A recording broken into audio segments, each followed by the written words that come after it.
I've never seen it. That's so It's really funny. nice to find out people talking about you. It's my favorite. I always tell people if I hear them being talked about in a positive way behind their back. I try to be that person. Oh, it feels so good. One time I was had a very small part on Brooklyn Nine-Nine that did not have a lot of substance, but my character in the episode gets talked about a lot. While you're off screen. Before I enter. It's like Jason Mantzoukas being like, I think this guy's following me. I think whatever. And everyone thinks he's like full of shit. And my friend Gabe Liedman, who had pitched me for the role and they knew it was going to be me, like people basically pitched on ways I was like handsome.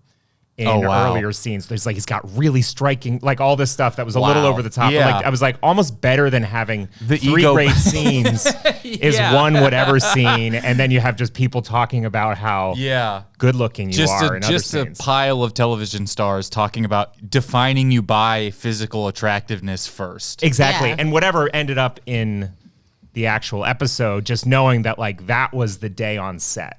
Right. Where like, you know, Andy Samberg and Joe Latrulio and Jason Mantzoukas are like double checking a photo of you and then just riffing on your looks. So they like based it on your cat because if it wasn't, it might be some other description. I mean, that's the best Yeah, feeling you they could already knew it was gonna ever be me. have. Yeah, You're like Absolutely. you're union riffing hot.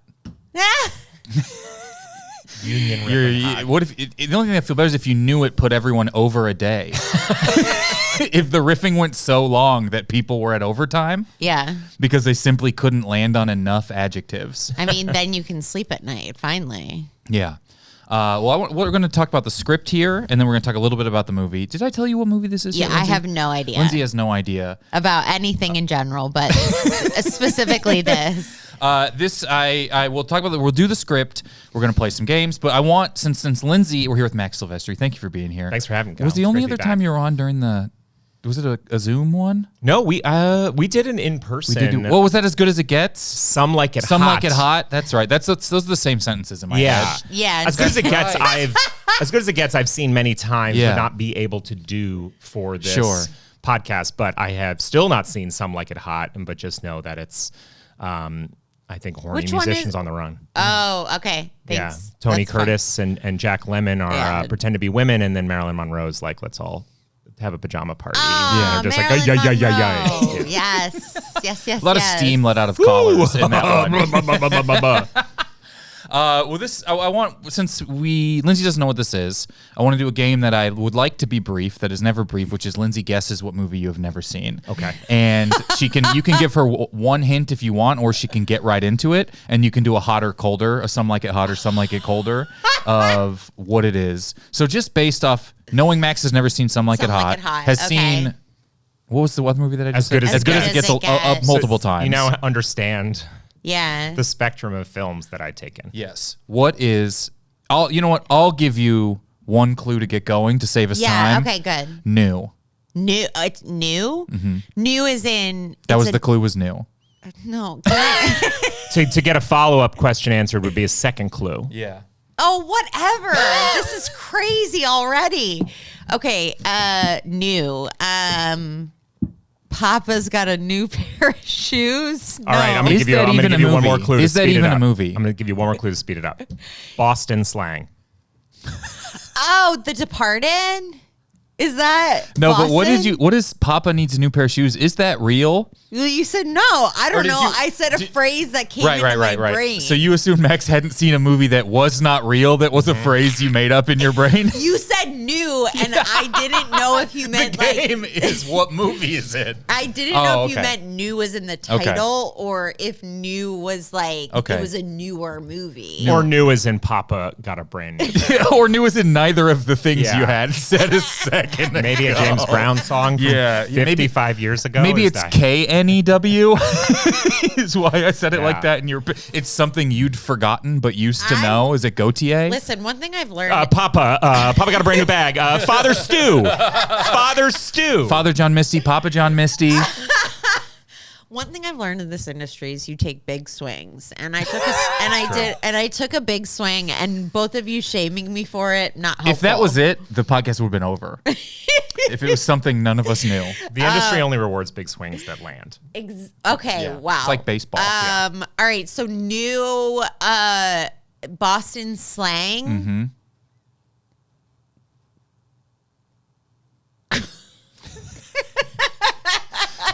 You can feel her. Yeah, they don't say that word anymore, but it's a different one. Boston slang. It's an incredible clue. Thanks. Boston slang. I feel like the You mean the all male reboot of Ma? Yeah.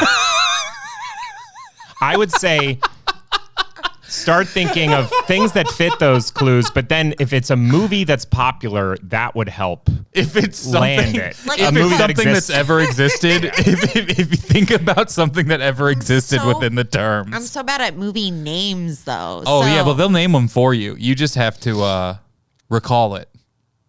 okay, I'm trying to think of stuff that takes place in Boston. You don't have to. It's not it's a slightly more of a puzzly clue. Boston Yeah. slang, like This, like a Jeopardy-esque I'm trying sort to of think distance. of Boston. Like, what is Boston slang? Worcester. It would be set in Worcester. It would be set in Worcester. The word would be, the title would be set in Worcester. Once upon a Worcester. No, that's saying Worcester again.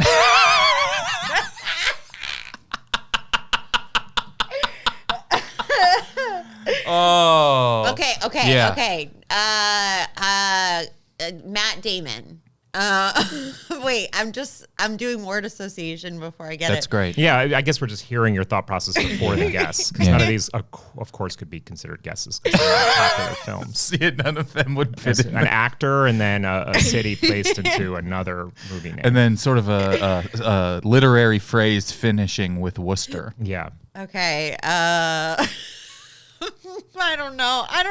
Okay. What is it? Another clue. Just so incredibly popular. Wicked. Recent. Yes, it's Yes. Wicked. You did it. Hell yeah. Thank you. The popular got you there. Yeah. Yeah. Fair. Also, I wish Kyle you should be knows happier me about so guessing well. it like that. I'm pretty. I want to say also that's only the second movie name you guessed in all that time.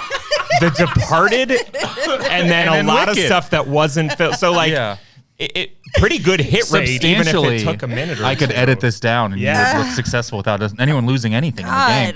God, Wicked. Have you seen Wicked? I've seen Wicked. Great. I've seen Wicked. I've seen Wicked in all its forms. Wonderful. I thought My you'd be wife good for this. was a little insulted, felt that it was an attack that I chose this movie because not only does she have already like plans to see the new one opening night with a friend, but she like big fan of the musical, knows all the songs. Yeah. Sure, yeah. And it just is something that it's just not part of our shared culture. Sure. That, it's not like I hear her singing the songs or know them. It's just sort of like it exists with other friends. Interesting. That's kind of similar.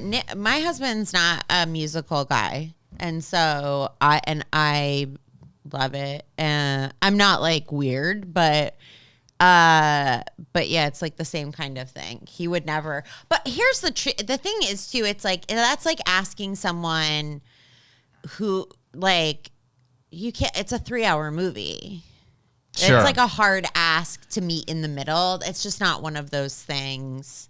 It's like if you were like, I love Scorsese, please watch Scorsese films with me. And it's like, I don't have 10 hours. So it has to be that level of love for you to pull someone to commit to it that much? Yeah. I feel like she has never even asked me to watch. And that's why you married her. Do you think that's a musicals wall? Do you like musicals, other musicals? Because that could be a musicals wall. Or if it's like, I don't like I think it's a little that like she likes them so much, certain ones, and it just doesn't do anything for me. That I'm not like musicals. Why are people singing? This makes no sense. It's dumb. Yeah. It hits flat with me, and I think it's if you really enjoy something, you don't need to see someone else be apathetic? really Sure. unimpressed. Okay, you don't it's like, need- I don't need to play yeah. video games in front of my wife to prove to her that they're and that's better a than she wonderful realizes. level of security with Yes. it. Like Yeah. she doesn't need to watch you watch her favorite things for her to still enjoy them. Yeah. That's love. That's exactly how Nick and I are with that too, because it's like, and that's also why if I am going to like, I go out with him a bunch or without him a bunch, because I'm like, I don't need you not looking as happy as I want everyone else to be. Sure. Like I otherwise I'll actively get Yeah. mad at him, like, and be like, why aren't you more excited? And he's like, because I don't fucking care. 'Cause I'm at Go your have fun. thing. Yeah. I love that. I mean, I really do, because you see so much of, I watch for their reaction to the thing that Yes. impacted me a certain way. Yeah. And that's a letdown for everybody, including whatever the thing is, probably. It's such a Yeah. cliche too of like, I know I'll do it with my son when he's old enough, and I'll be so obnoxious trying to force. Well, my that's why taste you have on him. children. It's why, it's the best part about having a son is like, I can't wait to mold him into me. Make him everything you wanted to be plus more, otherwise Yeah. resentment. But I feel like it's such a cliche of like 20, 30 something guys with a girlfriend just trying to like, Watching her watch The Sopranos. yeah, Godfather 2 or whatever, Yeah. and be like, isn't it, beautiful, the parallelism between, you Yeah. know. I haven't seen The Godfather, so.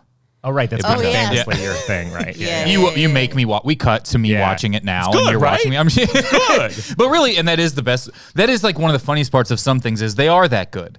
So Yeah. even supersede the giant level of like cultural. I really don't want to be around people telling me to watch this thing. Unfortunately, it ends up being that good of a thing on the other side of it. Has there been stuff in this podcast where you also haven't seen the film, and then talking about it or reading a fake screenplay of it has compelled you to go watch it right E.T. after? E.T.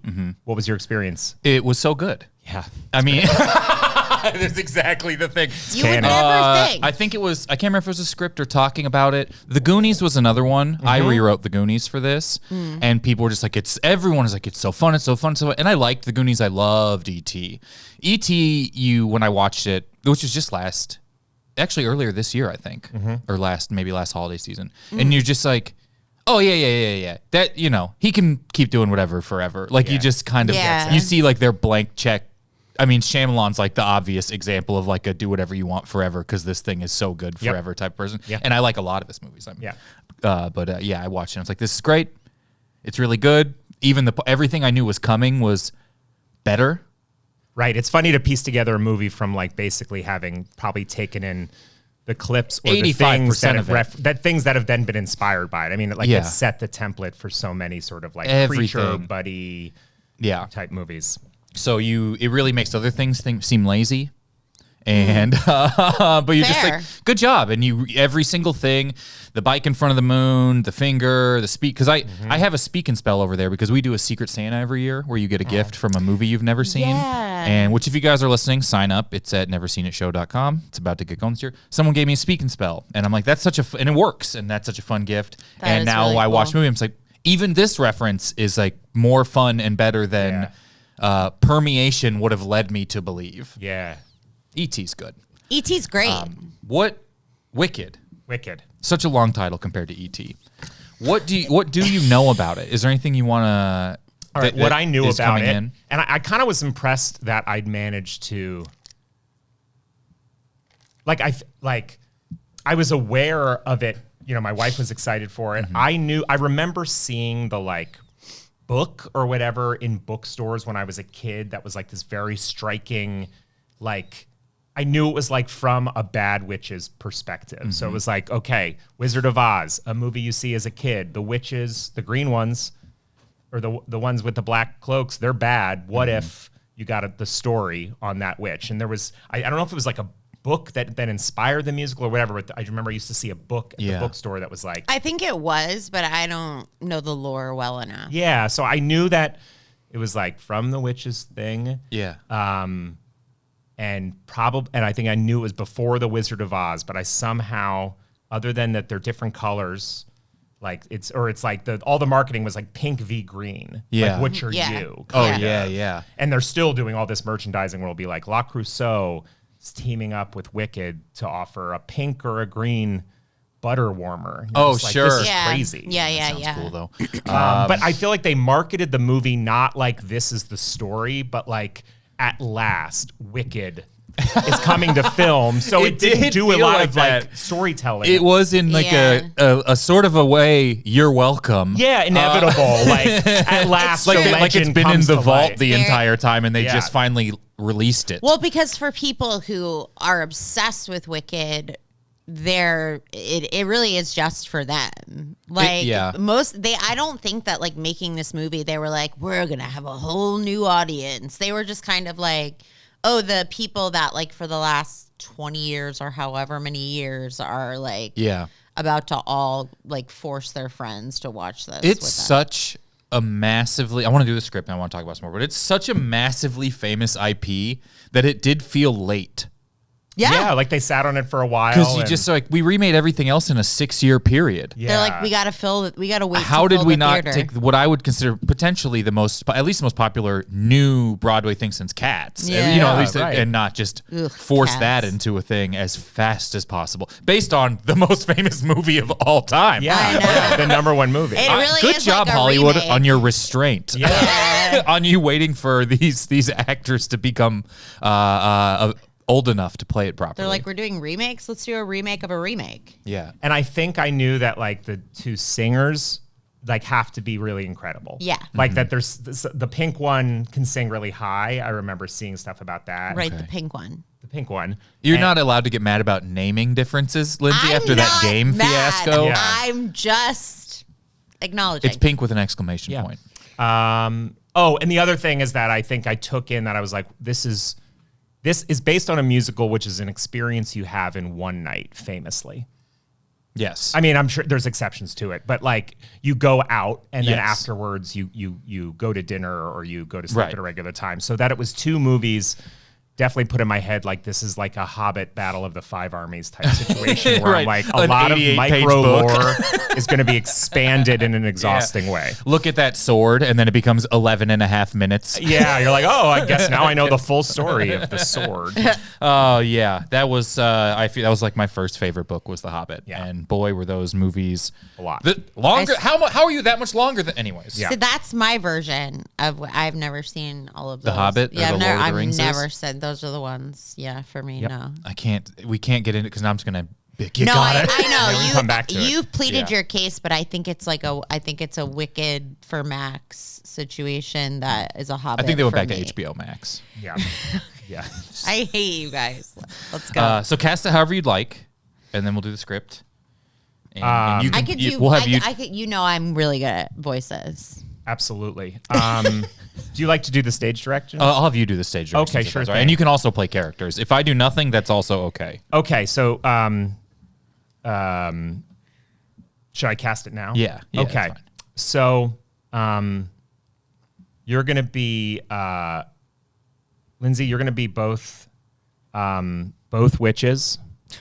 It's the best day of your life. Yep. It is. It really is. You're gonna be ogre, Great. Oz, Bo and Yang, and don't want to spoil it, but Okay, then you can one even last, point at me at the end. Yeah, and I'll yeah. play One that last character. thing. I'm happy that Bo and Yang is not the spoil. Yeah, and then I'll be also the red-haired guy. Great. All right. Who are the witches in this? Probably. Oh, sorry. Go ahead. Yeah. Fab. Okay. Yeah, you'll figure it out. Okay, great. Yeah, I'll say it. Thank you. It's like the part of the body with BAF at the front. That's what Great. I kind of remembered as. Sure. Interior, a big old boot that's a house.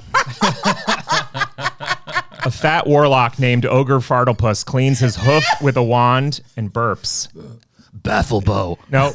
Baffelbo. Thank you.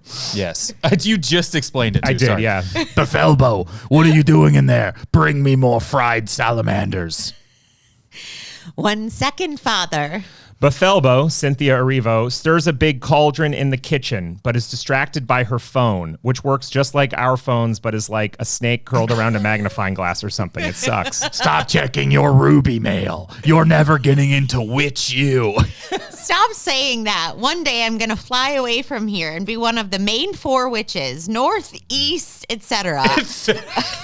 I'm not going to stand here and list all the directions. Ha! You're just like your dead. Oh, you're just like your mom. You're just like your dead mom. Green and stupid. She always had her head in the clouds, which is where monkeys bit her to death. The snake on Befelbo's phone hisses, which we understand is like the new mail alert sound. Again, it's so annoying. Oh my Oz, I did it. I'm in. And I'm going. You can't stop me. No! Who will put the cream on my hooves? It's not my problem. I want to be a main witch. I'm tired. I'm tired of making then applying hoof cream. But if my hoof splits again, I'll lose my job at the brick factory. And more important than the emerald coins it pays me, it's that the guys there are my best friends. We could joke about anything, even messed up stuff, nasty stuff. Cut to interior Witch U dorm room.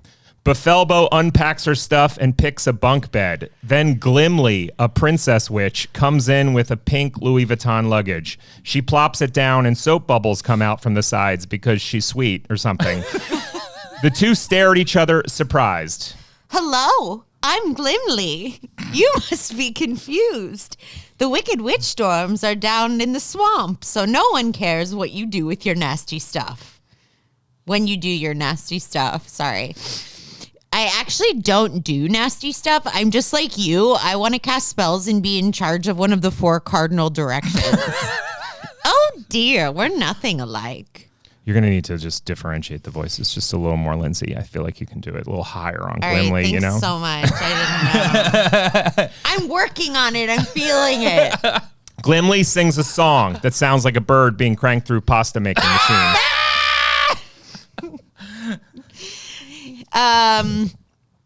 Yeah, I can't share a room with you. Hit the regular brick road, princess. You think I'm leaving and going on that regular brick road? That'll never be yellow.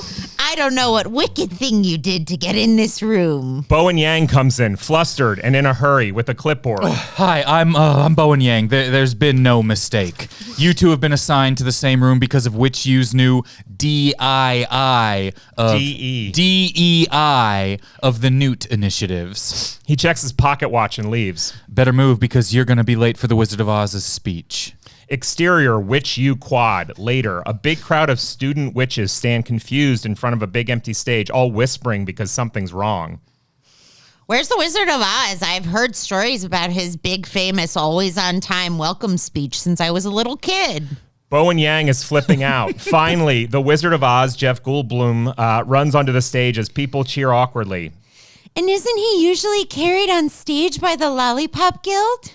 People quiet down as the Wizard of Oz does a dance and sings. Then he starts talking, and it's a little Trumpy, probably, in an annoying way. Well, the Lollipop Guild, along with the Lullaby League, has declared a general strike, but it's fine. They're losers, and the work they do on the early tornado and flying house detection system is all fake news, and we don't need them anyways. Panicked murmurs. So it's fine. We're doing great there. No problems here. What a big, beautiful land we have. Befelbo steps forward and yells. Why are they on strike? People are shocked. Excuse me, what's your name? Bafflebo. I should have had this horn for the mispronunciation, and we play it right back. I know your mother. She was wicked too. Shame what the monkeys did to her. Oh, what am I kidding? People in the crowd laugh because he's pretty funny. Befelbo is so mad.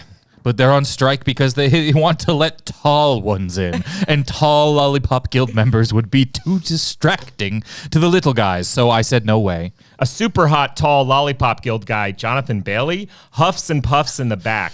Glimly notices him and immediately goes gaga. Hey, Befelbo, I'd love him to move all his pieces through my candy land. You know what I'm saying? Sorry, I don't. Look, we're never going to be friends, ever. As I was saying before, I was interrupted by a rude little piggy. There will be cutbacks. He just said that too, didn't he? Yeah. Insane. Only 4 of you will get to learn to fly this year, and I think we know which 4 that will be. 4 hot, cool witches at the front that look like cheerleaders giggle and wave at him. They're rich, maybe, also, too? The rest of you will get jobs doing magic for other stuff where you don't have to fly. Befelbo is crushed. Back in the dorm room, Bethelbo sings Defying Gravity about how she wants to fly even though she's unpleasant.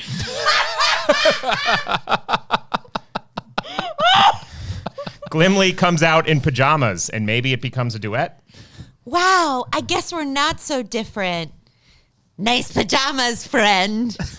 Big screams from outside ruin the moment. Bowen Yang and the red hair guy that Ariana Grande weirdly dated burst in the room. Do you guys know how to fire a wand? There's a major flying monkeys attack. Isn't that how your mom died? Bethelbo gets suddenly brave. I used to hunt salamanders with my ogre dad. Throw me a wand. Bowen Yang and the red hair guy throw them both wands that look like guns. We're making for the poppy fields. We're taking the regular brick road. It's the only way. They follow them out. As they do, Bethelbo and Glimley pass a storage room. What's in here? There's no time. Our friends are being murdered out there. The monkeys don't understand our way of life. We'll never be friends with them.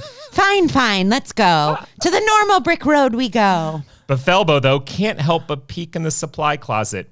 Inside, she sees giant barrels of yellow paint. This gives me an idea. Wait, who are you? She sees a young, hot lion hiding behind the barrels. Oh, I'm a coward. Don't tell anyone. Bethelbo smiles. Here we go.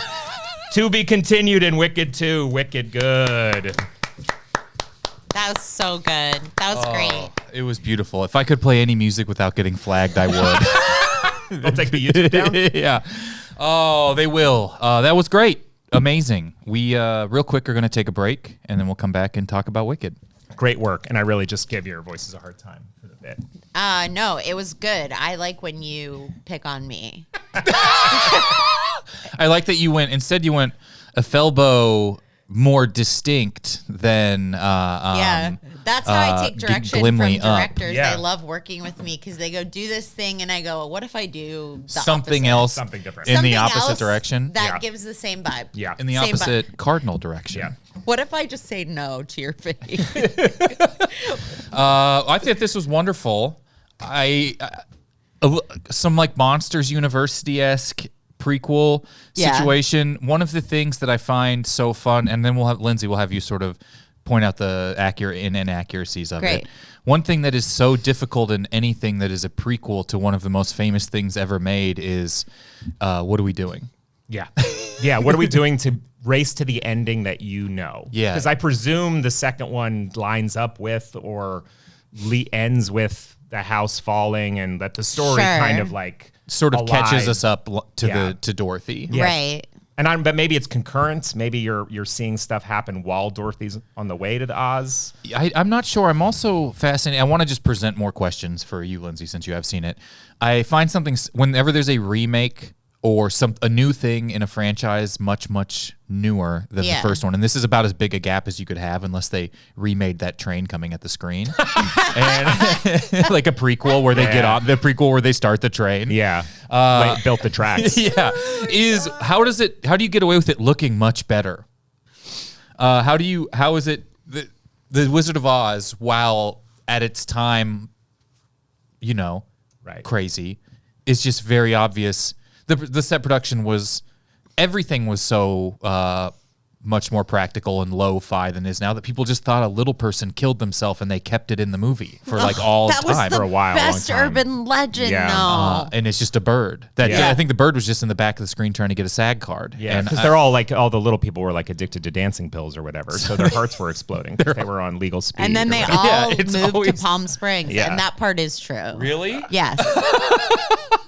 How do you make a prequel? This is a similar thing to the Star Wars prequels, where you make a thing that happens before the other thing that Yeah. looks a lot like it happened a lot after the thing. Is Yeah. this making any sense? No, I know what you mean. What does the wizard look like? I do think that Wizard of Goldblum. Oz, like Star Wars, is a trickier one because you're like, okay, a lot of these ships are like upside down foam core, that are on wires, like with the camera moving or whatever. I do feel like certain things that are really old, like Wizard of Oz, were made with a kind of illegal level of slave labor behind the scenes. Sure. That even though it was like ultimately cheap, it was like you couldn't actually physically have that many people working that much now to create anything. Sure. And computers barely can catch up to that. They had a computer's worth of manual labor. Literally because there was tiny no like little kids like gluing rubies like night and day or whatever. Like drinking black coffee. Repainting every brick after she stepped on it so nothing looked like it was stepped on. They had giant bills for bulldozers that would just push the kids into that is so funny. Often when they died or Pool whatever. of asbestos. Yeah, they were holding that house up. Yeah. It but that's because the Star Wars thing is because then there's also the newer Star Wars that are after both, and you sort of like and like Rogue One or whatever is handing off directly to a movie from. Do you mean that aesthetically, or do I you guess mean I mean all of it, because I think Okay. I think a prequel is one of the harder things to pull off ultimately in any capacity. Yeah. And I want to say what about the script nailed? What about the script maybe wasn't quite accurate? Yeah, I mean, I'll just like as a comment on that, if you're comparing Star Wars to Wicked, the difference is that men are more annoying when comparing prequels to things. Less likely to suspend our disbelief. And get mad about like aesthetic. And get mad about that. And women are like, yeah, whatever, is it fun? And it's like the same person. Wicked and gay men are just like, is it fun and is it cool? Yeah. And then we're fine with it. But men are the ones that are like, the robe is different. Like, what robe? The robe. Yeah, the robe. I don't know. That's me writing I'm Star with you. Wars. Yeah. But okay, accurate. That's very true what you just said. Yeah. How do you sell out? I'm like, it's weird. I'm gonna have to edit all that out so I was never wrong. Yeah. Well, but it's also you go to like women centric movies like Bring It On, and they had like Bring It On 2, Bring It On before. And we don't fucking care. Was it called It's Already Been Brought? Because that should have been. I don't know. But or was it that from been. Scary Movie?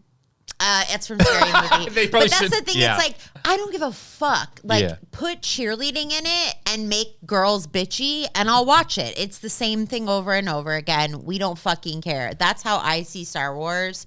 And you can come for me in the Discord, and I'll fuck your ass up. Okay.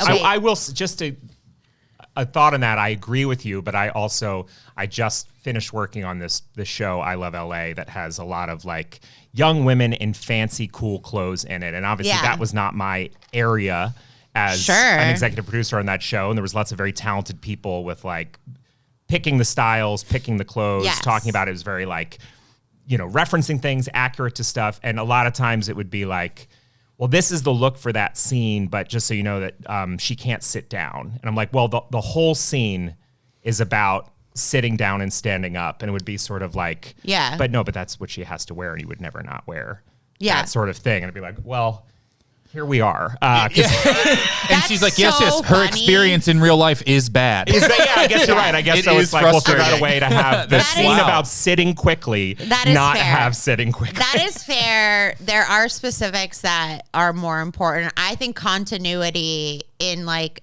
and nerddom, like, in the nerddom sense is incorrect. But I would get caught up. So, like for example, with this. Love the attitude. Love the accuracy of Bowen Yang popping in. As is he Bowen does. in the first one as well? Yeah. Oh, amazing. Yeah. No, Bowen. The accuracy of him flipping out. All really, really. Glimley is so close to Glinda. Oh, okay. Yeah, I couldn't. I thought it was Glenda at first. But then was like, but isn't she in the real movie? And are there characters that overlap? Yeah, so... When I say real movie, I don't mean real. I mean Wizard of Oz. No, so... And there's like this whole thing around Galinda versus Glinda. Oh. So you're hearing both as someone who doesn't... Yes. So like... That again makes sense. I don't think there's any ogres. You did get the thing about... You probably remember. There is lore around Beth Elbow's mom was a slut. Really? Yeah. A slut? But is she in the picture? She like makes a slight appearance. So like there's lore. Okay. I was sort of going for a generic sort of like Disney hero's origin. Journey, Disney type, like lost parents drive, Cinderella sort of. So unless I'm getting a detail wrong, which I'm not sure. So like the thing is like she's green because like Like she and her sister are half sisters. Sort of a Cinderella type. Yeah. So, and her sister is the one that ends up dying. Oh. Yeah. Getting smashed by the house. Yeah. Oh, that must be so traumatic. Yeah. And she's already in a wheelchair too in the movie. So it sucks. But Also very immediate gentrification. yeah. She's already in a wheelchair? Like, has it happened before? Yeah. Wait, she's in a wheelchair and gets smashed by the house? The actress is in a wheelchair. okay, So yes, in yes. the movie, she's in a wheelchair. I and see, then yeah. she's going to also have a house dropped on her. Okay. And her sister's the favorite of the family because Cynthia Erivo's character, her mom's a whore. So it's like you're part of the bad. You're like, Yeah. I see. So there still is kind of this you're Don't turn into the your runt mom. of the litter kind of. Yeah. I want to make sure. I mean, right it doesn't about ultimately that. matter all Yeah. that much. No. I had all these plans to see it because I thought it would get re-released in theaters before the second one came didn't do out. that? I'm not sure. I might have just missed it. I guess I didn't keep good enough tabs on the idea only I knew in my head. Yeah. I wish my phone would have known I was thinking that for a year, but I felt like it would be a fun movie to see in movie theaters and it might be nice to go. Can I ask a couple questions? Yeah, please. I obviously took a swing being like, oh, they're going to backfill lore in an Easter egg way where you're like, oh. And they do. And that part is accurate. So is the creation or the whatever of the Yellow Brick Road part of the movies? The creation of it, I don't think so. Like zoning lobby. So Right. without They spoiling have to move it, people. Yeah, they have to move houses. Yeah. I mean, it is. It's all fake. Like it all just amounts to it being. I forgot. The I exact suppose lore. I forgot that it was also all a dream. So Well, it's How- also was it? it's This is all a- a dream, yeah. but it's also the whole idea is that the farce of Emerald City is fake and it's not a real the whole and the wizard being the one to be able to help. They're all evil government essentially. Okay. I have to tell you, I have not seen Wicked, but I love the casting. Every time something came out with the cast, I'm like, that's great. Yeah. That's great. I They can sing. I This like is that good. you included the part of Ariana Grande's weird ex-boyfriend, that redheaded. Yeah. He really does show up in He's it in the a way- movie? Yes, and it's in a way that really is inconsequential, where you're just that's who she's fucking on set. Right. He's not Jonathan. I mean, I know Jonathan Bailey's gay, but it feels like he's kind of a bit of the action hero of the movie. Yeah, and love interest. Yeah, and then the one and it's she should have tried to fuck him instead. It sounds like you nailed the dynamic of the movie. You honestly, Is it you at a nailed school? lot Is it of at the which school? Yes, Okay. it's at which See, school. that I was didn't the even know other thing that. Sorry, I know so little about it. There's so much here that is very accurate. I feel like what I was surprised when the trailers came out, because it does feel like, oh, this is going to be between the two movies, this is like a $400 million giant world building. Let's see all of Oz or whatever. That it seemed like a lot of parts of the trailer were in their dorm room. Like a lot of singing out the window and meeting and people coming in. And I was like, for a movie that feels like Yeah, it should be looked like a taking me dorm that looked everywhere. like a Hogwarts dorm to me, where it's Yeah. kind of big windows and I know, nice and fantastic. And it looked cool, but I was that did like, look so cool. many scenes I keep seeing images of are in their dorm. Yeah. I have a couple more things I want to talk about with this. And one is the press tour for this movie is so particular. And I think has almost been probably more successful than they could have ever dreamt for the energy of these two women doing this together. I know I've seen more clips of that than probably the movie, which maybe is the entire intent, or they just absolutely struck gold with that. Oh, it's culturally iconic. So fans of Wicked, are they just over the moon about the movie, excited for the second one? Is there any...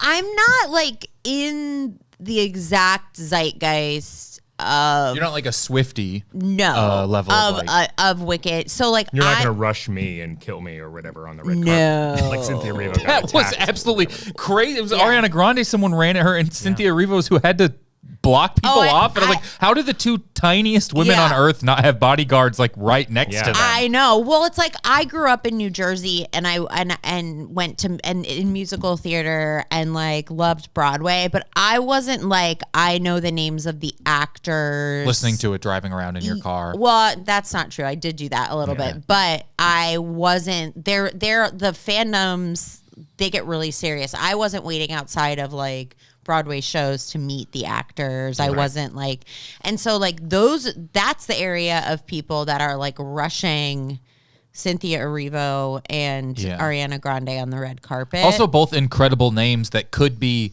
the names of the characters in Wicked. Absolutely. Like just very flowery vowel-based names that are exciting to say. I am like,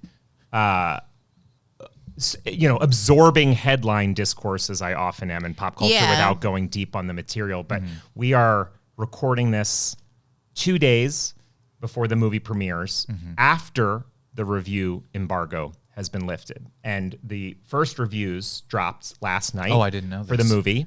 And they are mostly not kind, certainly compared to the first movie. Just sort of like in terms of splitting it apart, did it make sense? Is there enough movie here? There's not as good songs. And stans apparently are coming for this feels reviewers. Very in line with Taylor Swift if we're going to keep talking down that, like of her album coming out. 100%. That's the thing too. And that is like, I think like, that is again, like, I think not to like bring gender into it, but that is like a kind of gendered way of like blind, like shut the fuck up and do not get in the way of my joy. Yeah, sure. Like, this makes me happy, so shut your fucking mouth. I don't care.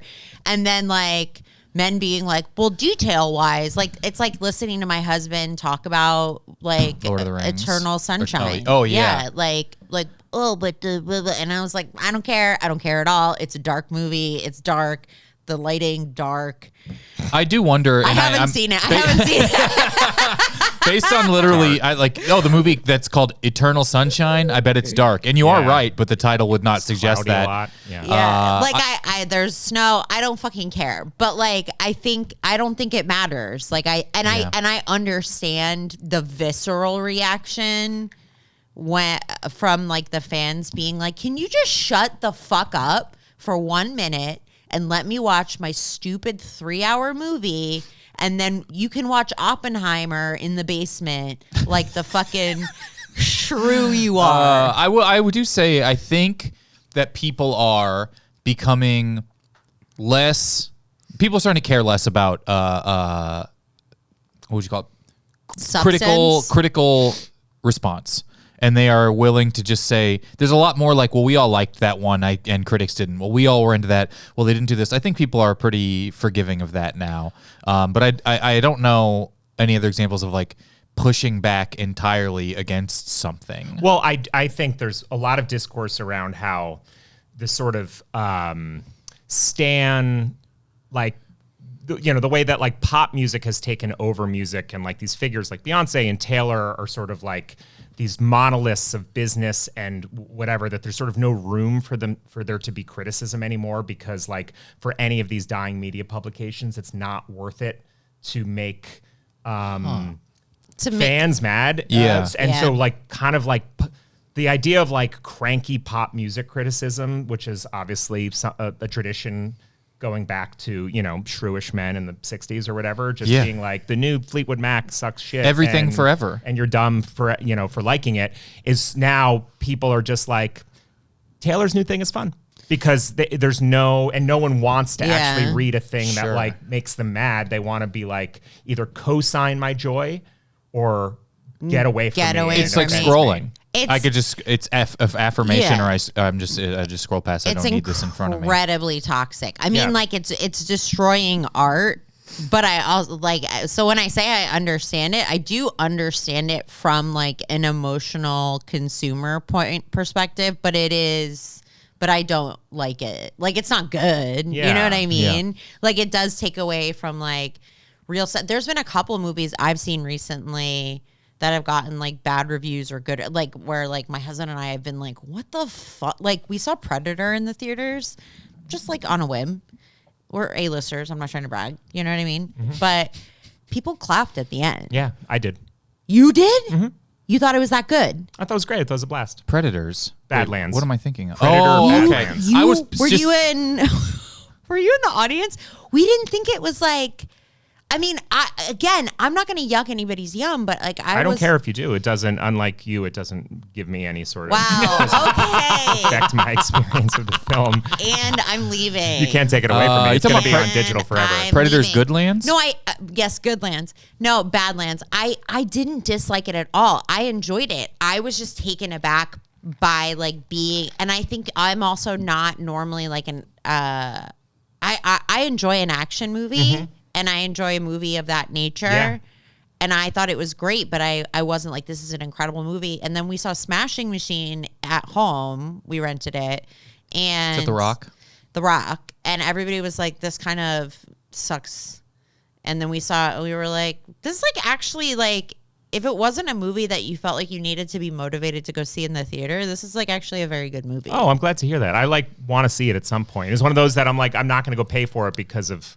No one's really saying go see it. But nobody's saying go see it. But the thing is, it's just a movie that's like a slice of life. What I personally like, and I know is not enough for a lot of people to get them in the theater. Yeah, weekend, so maybe, like but, in terms of like the discourse around like there being like this gray area or for people to have their own opinions, like it is very. It makes you question. It makes me question my own perspective when I'm consuming media. You know, people have talked about with like Smashing Machine and with that new Christie, the boxing movie that Sydney Sweeney's in that didn't do that very well, that there's a dearth of, there's like not enough movies right now to fill theaters. Yeah. So these movies that should have just been in a couple theaters and slowly built to something and been digital releases, they just were kind of like, until the new Wicked, oh, sure. there's nothing. Yeah. So, like, let's put Christie in every movie theater. And then suddenly there's this expectation that, like, why didn't 1 billion people see it? And it's like, actually, it shouldn't have had the about weight the people of that. You figured would see it, but spread across 17 theaters per exactly, AMC. 2,000 screens, as if it was, like, a giant movie. I mean, Smashing Machine is something I would have seen at, like, a smaller theater. Like, that would have been exactly... But like, yeah, with Predator, I was kind of just like with people clapping and stuff. I was like, is this a bigger thing than I think it is? Like, it makes you question, and it's interesting. Do you mean like the Predator franchise as a whole? Is like, is this like more? No, but I mean, I'm saying earnestly, like, is this like more important to people that they're excited that it's continuing type of thing? Yes, exactly. Because obviously, I've seen the Predator movies, but I'm not. See, I've never seen any of them. Oh, okay. Anything in the the Predator. I've seen Alien stuff, and I guess they cross over. Yeah. But I'm new to. I've only seen Alien and Aliens and Prometheus, which I saw before any of it, and that was insanely dumb to do. Chronologically, that's makes sense. So I'm not like, I don't know if people love it because they think it's good. I don't know if they love it because of the lore. I don't know. As far as I was concerned, Predator Badlands had no connection to it. I was like, which I think people also like. I think there's a bit of a relief that this new steward of the franchise, this director who's now done 3 of them, is just kind of making different fun movies that aren't bogged down by like part 2 of a 5-part. You know, it's just sort of like, what if a Predator was what's her face, right? What's her name? It's not a woman. Is it? Dan Trachtenberg is directing. Okay, I was thinking somebody else. I also think that in Los Angeles, people are, and this is actually what I want to talk about a little bit, people are excited for optimism of theaters. Yes. And I think that people are just like, oh, thank God, this could get people, oh, I'm happy to see something. I'm so happy when I go to a theater and it looks like I see something that feels like I could have excitedly seen it in 2013. Yeah. And you're just like, here we go. People could be, it doesn't have to be the greatest thing that's ever happened. A double. But yeah, it's like people could just be so, people would have been hyped to just have this in the rotation when everyone went to see movies all the time, no matter what. And didn't just, you're not just like, I'll catch it on streaming in 2 months or whatever somehow. Right. And so I think people are excited for that. I think people just get really excited. I mean, lots of people here know someone in or around who worked on it. If you're in LA, chances are there was a Predator at the theater. Yep. And I do think people are just really, really excited. In the same way that a lot of Midwesterners are excited when the plane lands. They're just happy. Yes. To have it's nice to have something to celebrate. It's why people like follow local sports and things. Yeah. Well, and that's the thing that I think is confusing is like we've lost a lot of subjectivity. The way that we consume media has drastically changed. And so like there are moments where like what I see as like clarity where I'll be like if you compare Wicked to Taylor Swift, fair comparison, right? Like in the sense that like you will have these fans that like will cut your throat open for going, no, I mean literally there's a continuity issue in this scene to this scene. Right. And they'll be like, shut up. And they're like, no, it's a different shirt. Yeah. You know, but at the same time, you want something to look forward to. Yeah. Like we're consuming media. Desperate for a monoculture. Yeah, like we kind of want events. We're in a depression. Like, you know, we're consuming media from a scrambling for joy standpoint too. So that's like, it's so easy for me to jump sides on this that it confuses me. You're slippery right now. Yeah. You're like Ruby the Red snake slippery. that holds Bethelbo's phone or whatever. Shut the fuck up. We really have had a hard time getting on the same page about anything. There was Thanos, and then there was the 4 Seasons landscaping incident. Yeah. And then since then, I don't think good. we've all really been on the same team. No, that's why we have so many different group chats. We've got whiplash. Switch into different like group chats that have to exclude one person. Yeah. And our Venn diagram looks like a spirograph at this point. I don't really know who to send certain TikToks to. I genuinely did send a TikTok to a group chat recently, and I go, I don't know who to send this Lindsay to. is in a group chat with some people we played D&D with who didn't invite her to their birthday party, but invited my girlfriend and I, and then texted all 3 of us, thanks for coming to my birthday party. So this just happened, and Lindsay goes, do you know I'm in this group chat? I have a, speaking of spirograph, I have a triple nested doll thread that all have very arbitrary names. One has like 11 people. Yeah. And then another has 8, and then another has 6. And all 6 of those are in the 11 and 8. It's so the 8 one was You can do that? No, I just mean we created 3 threads. So it's like there's this bigger one, and then like some people were excluded on purpose. Yeah. And then actually there was like another And you have to figure out where it lands. But the 8 one is still pretty cool. Yeah. But sometimes it'll be like, oh, we're only in the 6 one thread. We have to do this, but don't mention. It's a lot of math. I love double. There's a group square chats, and then a personally. rectangle and then a hexagon. Exactly. Yeah. And They there are a all are square and a enclosed, rectangle and a bigger yeah. rectangle. I know people hate group chats. I love hates them. group I don't. I think they Oh, keep people talking. I talk to so many people regularly who are like, I fucking hate group chats. I'm like, sorry, do you like dislike hanging out Do you with talk to them in a group chat or just Yeah. one-on-one in text? Some of them, but no, it'll be like people I run into in person. They're like, I can't do a group Mute chat. your phone if Yeah. you need to. I know. Not you, I mean them. the No, person. no. I'm like, you don't have to tell me.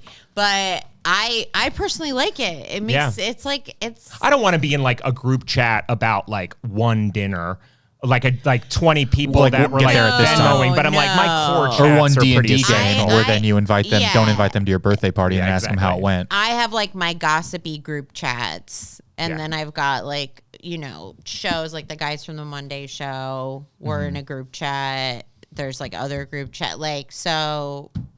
That all has it has to have like a purpose Yes. that's Has, ongoing. I would say each one every group chat probably has a humor tone or language, Yeah. and that's what you participate in. A friend of mine is sorry. I No.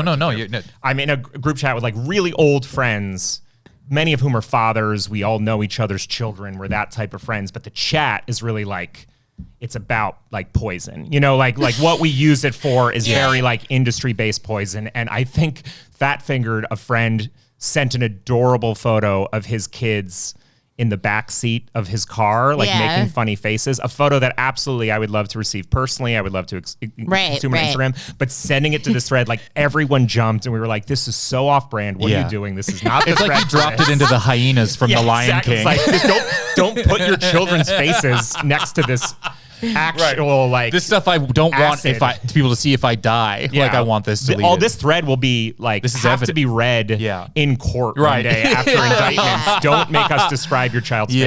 I want to and real quick take a second break. Great. And then I want to talk about LA.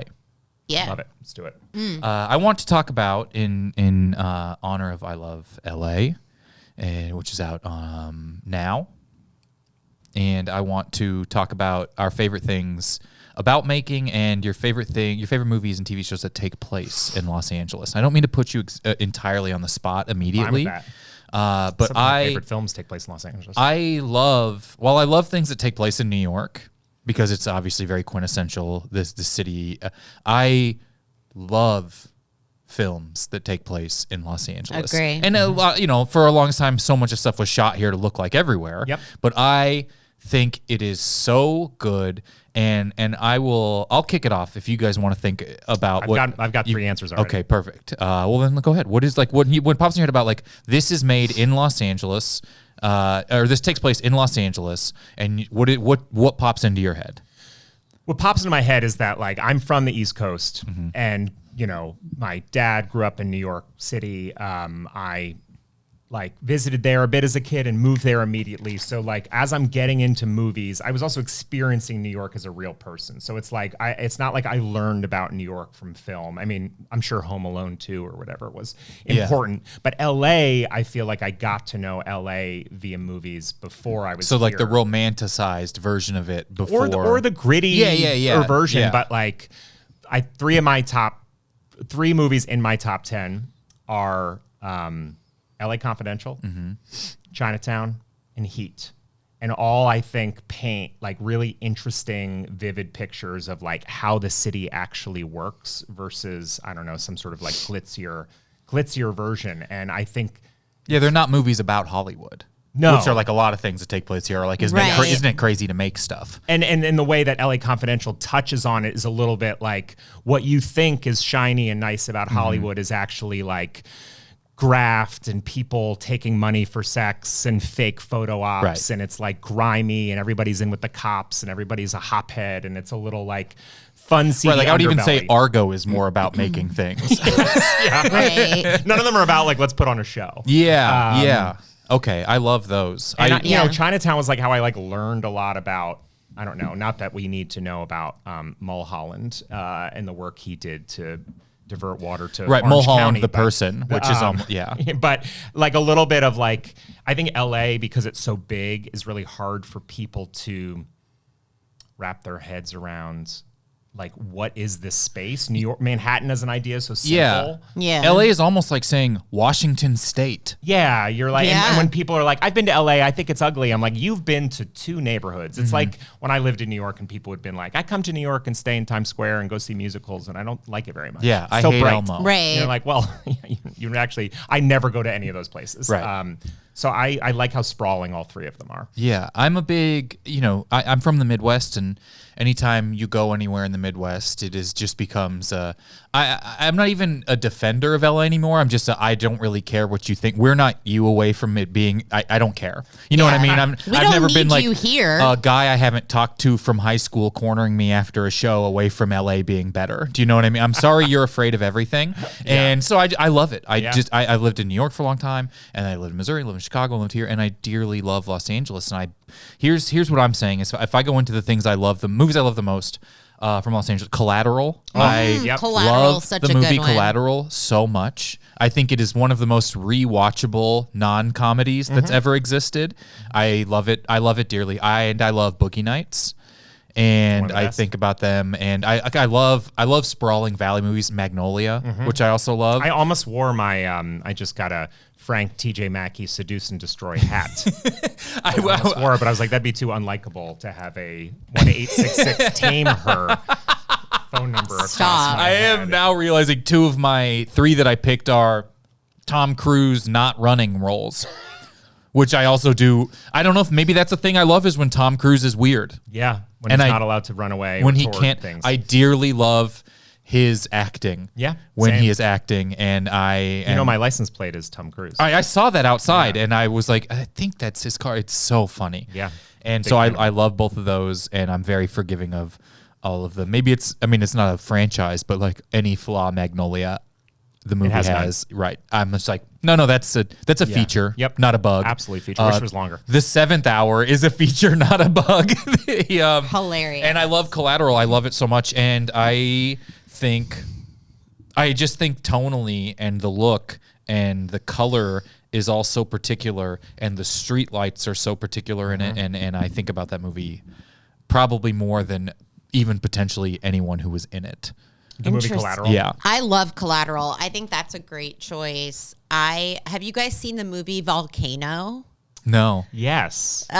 The not Dante's Peak, the Tommy Lee Jones one that came out. Takes place. No, it takes place in LA. Yeah. Is Anne Hesh in that? Who's the? I think so. Okay. But the idea. It was like the La Brea Tar Pits. Like it was the Deep Impact to Dante Peak's Armageddon. Sorry, there was another one, not Volcano, that I'm mixing up in my head. I think you're thinking of Dante's Peak. No, but there was another I feel like there was another lava movie. Wow, these came out 2 months from each other.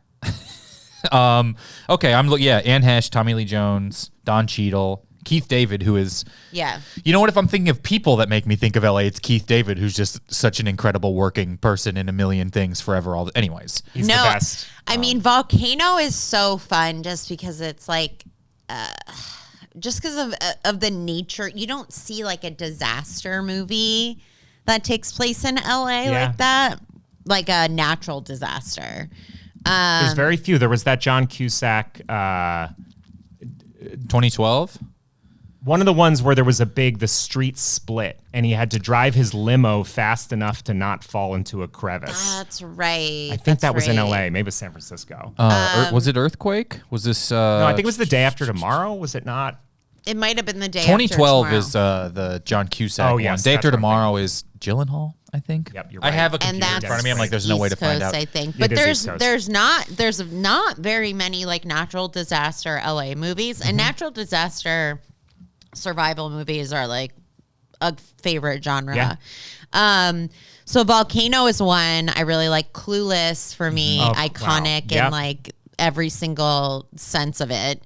From a rewatch perspective as well, and just like I think it would have been, I want to say Troop Beverly Hills, but not really. Like I mean the 90s for me was really like peak Hollywood Beverly Hills idealized. So like Fresh Prince of Bel-Air, like all of these like TV shows and movies were like glamorizing Beverly Hills, which like is really just full of old people in these houses that are fine. They're huge, but they're fine. Yeah. And so like They're mostly empty because those people are out voting against trains. well, exactly. All day, every day. They all sit in a trust. They're full of the once you go to one Beverly Hills estate sale, you're like, oh, this is the ugliest inside of a house I've ever seen in my whole life. You don't want to buy a folk album Grammy? No, and you're not even gonna find those. You're gonna find like a weird smoky lampshade. Yeah. Yep. But A grandchild's Nintendo 64 controller. The Mad Catz one, like not even the actual one. But all of that stuff. What is the? I love all of those. Yeah, LA Confidential. It's kind of there's something about the sprawl that I find so appealing. It is so huge. Yeah. I love the exploration. I love Drive. I love Die Hard. Yep. I love these things. I was just gonna say Drive is another one, and then is that the same one? Am I thinking? Just give me a vibe. I love a good hard vibe. One of the Sheens. The Sheens. Emilio Estevez, The Charlie the Sheen, clothing Martin Sheen. website. One of them, they get mad in a car in traffic on the 405. I think of Michael Douglas, who's not a Sheen, but seems like he could be one. Yeah, thank you. Yeah. Falling Down. Yes, that's it. Oh, what an incredible pull. Yeah, Road Rage. No, I mean, it's You're like talking kind of an Sheen-esque? iconic LA movie, him with the short sleeve, Yes. button down and a tie, and Martin Luther King glasses, just being so... Exactly. Yeah. Excuse me. Those were Malcolm X glasses. Yeah, whatever. I know what you meant. Yeah. It's funny the sprawl and that the way Die Hard fits into there, because as we were talking about these movies we like, and I'm thinking about like the way football is well suited to TV because of the rhythm of the plays, gives a lot of time to talk about what just happened, what needs to happen. It's a very like... You're like setting up the next chess move over so and it's over like and over you again. kind of get excited very quickly, but then there's sort of like, wow, here's the reason that was awesome, and here's what they have to do, and it's almost like you're having characters define, if we don't do this in the next scene, the movie's going to go bad. Like a good movie, and LA movies, a lot of films have this, but LA movies specifically usually have a lot of driving, and there's a lot of opportunity to sort of like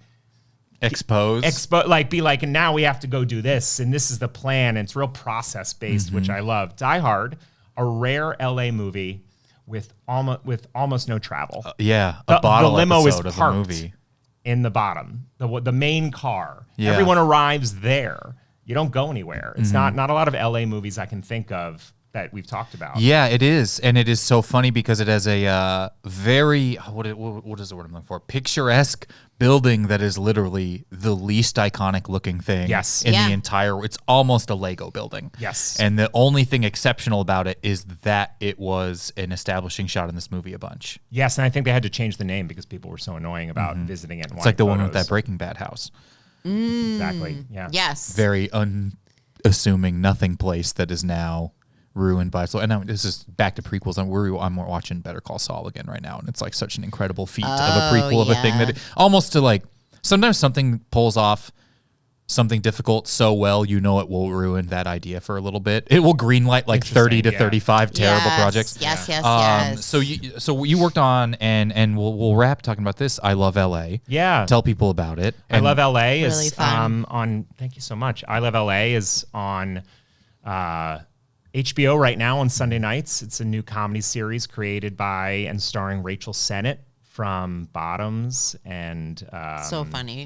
Bodies. And it's sort of, her pitch for it was Entourage for LA It Girls. It's great. So it's a little bit of like trying to, make someone famous and the ecosystem of trying to like hustle and get your name out there around this one person who's a bit of a rocket, but not about acting and not about Hollywood. It's sort of like the new kind of like creator economy. Yeah, I love that. And love Rachel for just continuing to make the movies everyone claims are no longer being made. Yeah, and she does it. And it's like, actually, I'm doing it here. What it would like sort of mid-range, good, raunchy comedy. Yeah. And it's East Side. Yeah, East Side LA. It's deeply, it's if you are interested or from Silver Lake, Echo Park, Highland Park, Glassell Park, it is all shot there. And it's very fun to and rare to shoot a comedy in LA. That's what I wanted to touch on a little bit was how was the experience. It feels sort of like clapping at the end of Predator's Badlands in a way of like optimistic towards a city that is people are excited to say shouldn't feel that optimism anymore. Yes. People always want to count LA out and LA has constant bad things happening to it. While we were writing the show, the city caught on fire. I took 3 days off. My house burned down and then went back to writing a show that we were already talking about should be called I Love LA.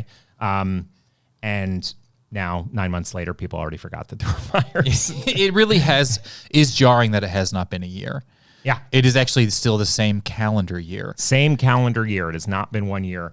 But, like we had an amazing crew and I will not say this is the only reason that they were like so upbeat and psyched, but to come together and get to shoot a show locally instead of for the actors, for the crew, for everyone, instead of being like, well, I guess I have to figure out how to rent a house in Toronto in the winter. Instead, it was like people got to drive to the Warner Brothers lot and drive to Capri Club. And it feels really nice. I was just going to mention Capri Club. When I saw Capri Club, I was like, yeah. I mean, that's the thing that's like fun about watching it too, is it becomes kind of like a Where's Waldo of like before you guys can before you can see the name of the place, you're like, is that? Yeah. I also think it is nice that you can be making the thing that people will feel the way about that you do other things. oh, I'm excited to have this reference point to Los Angeles, even though I'm from the East Coast, Yeah. or something like that. That's really nice. Yeah. And I believe Rachel is that for a lot of people. Yes, as well. I think like I remember years ago, two comedian friends, John Mulaney and Nick Kroll, were doing Oh Hello on Broadway, which is this like character show where they're playing two Upper West Side assholes, and it couldn't be more packed with local references specific to barely their generation, mostly an older generation. It's like, you know, Griffin Dunn lives in Ronkonkoma. Like it's gobbledygook. I mean, I saw it and loved the references I got, and then a lot of the laughs were me just, it's absurd that someone would think people would get this. Exactly. And then they put it on Netflix because Netflix wanted it, and they were like, sure, but they were like, where is this going to play? Right. And ultimately there were young people, comedy fans, whatever, who'd not been to New York, certainly didn't know the like weird Alan Alda milieu that they're living in, that were like into it and then learning about the places through it, or kind of like building their visual of New York via jokes about like Chelsea Piers and, you know, the Dakota Hotel. And I think, like, I know my wife's experience of New York before she moved there was a little bit molded by like the romance of Sex and the City and the idea of these places. And I think Rachel had a view into New York via Girls and Sex and the City. And it's like, you know, if you're living there, it's fun to point and do it and be like, oh my God, we're at Chifa or whatever. But I think if you're not there yet, or if you want to, it's really fun to almost start to build that lore. And I know that she has like, you know, young girl fans and that are like already like, God, I want to move to Silver Lake when I graduate high school or whatever. Well, yeah. And you create, I don't know, you create that excitement around it, and everybody loves an inside joke. You know what I mean? Yeah. Like everybody wants to be included on the inside joke. So it's just like even shit where, you know, people are wearing clothing from local businesses, the Jumbos hat, like, you know, like stuff like that. Jumbo's is a cafe in Los Angeles for those of you listening. It's a like, local watering hole that you guys can head to. Yeah. But yeah, it's like seeing stuff like that where you're just like, oh, fun. Like, you know. Yeah, it feels heartfelt. Feels specific, hopefully. Well, it's funny because my husband and I were watching the episode with like Canyon Coffee or whatever, and he was like, is that the place we walked away from because there was a line? Yeah. And I was like, absolutely. Canyon Coffee is a very hard to get into place on Echo Park Ave that we shot at. And its purpose in the story is that it always has a line. Yeah. And Jordan Versman's character is usually able to cut the line because he knows people. He's a big deal. When we were shooting it, they had amazing extras on the show that were like, well costumed, well chosen, and like it never felt like we had a ton of extras that looked like extras. And so there was a fake line out the door at Canyon Coffee as we're filming, but people are walking up and they just assume it's real and join the line. And you would just that be like, busy there that a film shoot just looked the same. Kind of. And but also me as someone on set trying to like I wouldn't know who was an extra in line and who was a person trying to figure out. And we had real cashiers behind the you know, like it all looked. There's so many tidbits in it that are just like the Courage Bagel. I mean, like there's so much fun stuff there. It's really fun. You know, like I sometimes comedy can age like milk, but also I think it's fun with this show that has like amazing production design and costume design and like locations, and it's shot beautifully to like just capture the moment.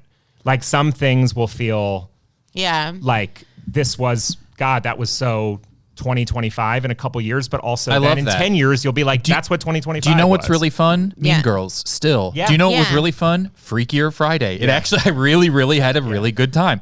I think that is okay, and I think it just creates a fondness to look back. You know what I see all the time? Kids, what's Gen Z and younger, like Gen Alpha kids on the internet who are like, I wish I could have been around during this. And they're talking about a comedy from the aughts or something because of however something looks.